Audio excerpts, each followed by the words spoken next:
okurugira kushobangererwa kw'abaturo okutonzyana bakwegyekera byo kwerinda na munonga polisi y'ebyangebi ngwekirize kushaba enguzi hamwe na sente z'amajuta ngo kandi bamwe nibashagika abashuma omu buhenda biragiro naye lwaki bw'obanga tufunye ng'ababbi oba ng'abatemu tukubira polisi ne tugamba bannange tufunye abatuuze abatali baffe ne batusaba amafuta lwaki obushuma buri bwingi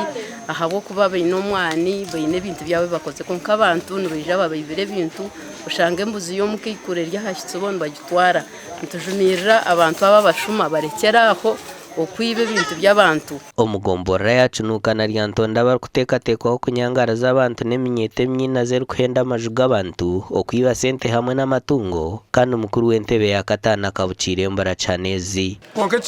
ekyakuba kihikire bakakutiire bakunona ahantu otarikukora oine amagara g'okuza bakakutiire bakuhenda obukongwijo oza hansi oba ekimuga tumanya ngo okabe ekimuga tukigaruka kutwiba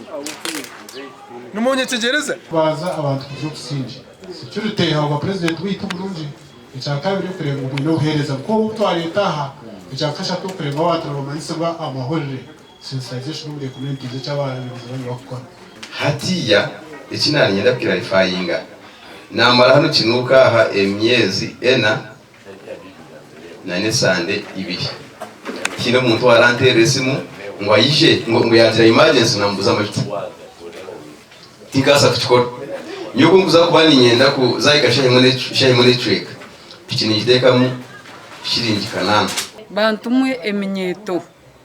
nani mbeshengeza mwimuke muze gukora mbwene umuryango ntiba abagorisi man hebe eminyeto niyo kuraza abantu hakiro nyona nishaba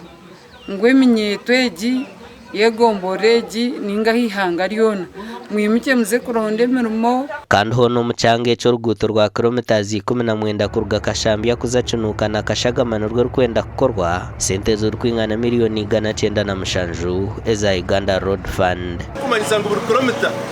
takwanze teka miliyoni 9 n'ecwe nawo ibyo tunabore ko futeka mara twine carvats ubumpereka kurabo nkabara carvat lines z'abinzu mukwendwamo